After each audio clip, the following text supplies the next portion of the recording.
Hello everyone, welcome back to my channel Bangali soup. আজকে নতুন আরও একটা ভিডিও নিয়ে চলে এসেছি। সনাতন হিন্দু ধর্মাবলীদের কাছে জগন্নাথ দেবের রথযাত্রা খুবই জনপ্রিয় একটি উৎসব। হিন্দু ধর্মের অন্যান্য অনুষ্ঠানের মতো এই রথযাত্রা একটি ধর্মীয় অনুষ্ঠান। এই রথযাত্রা আষাঢ় মাসের শুক্লা দ্বিতীয় তিথিতে হয়ে থাকে।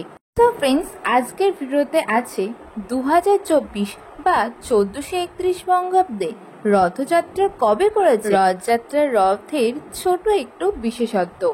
সো ফ্রেন্ডস, ভিডিওটা শুরু করার আগে তোমাদের কাছে একটা রিকোয়েস্ট আছে, তোমরা যারা যারা আমার চ্যানেলটা এখনো সাবস্ক্রাইব করোনি তারা প্লিজ সাবস্ক্রাইব করে দাও, আর যারা যারা করেছো তাদের জন্য অনেক অনেক থ্যাংক ইউ। তো আজকের ভিডিওটা আমি শুরু করছি, তোমরা প্লিজ ফুল ভিডিওটা দেখতে থাকো।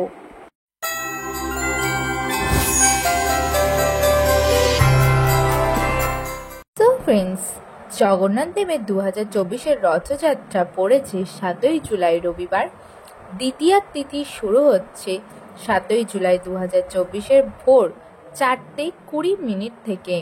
দ্বিতীয়ার মুহূর্ত শেষ হবে 8ই জুলাই 2024 ভোর 4:50।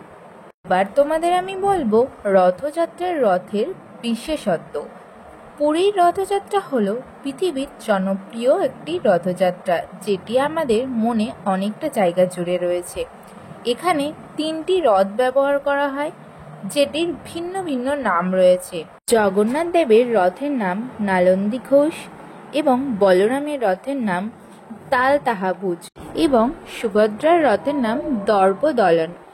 এই রথের আকৃতি, আকার, রং সম্পূর্ণ ভিন্ন। তো ফ্রেন্ডস, আজকের ভিডিওটা একটু ছোট, তাই তোমরা যারা যারা ফুল ভিডিওটা দেখেছো তাদের অনেক ধন্যবাদ। তো নেক্সট ভিডিওয় কী কী থাকবে আমার ভিডিওতে, তো তোমরা সেটা এখন জেনে নাও। 1431 বঙ্গাব্দে 2024 সালে অম্বুবাচী কবে?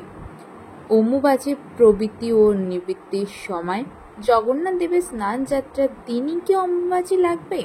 স্নান যাত্রা কি অনুষ্ঠিত হবে? আর এই অম্বুবাচীর দিন যে কাজগুলো করবেন না, তো নেক্সট ভিডিও থেকে তোমরা এটাই জানতে পারবে।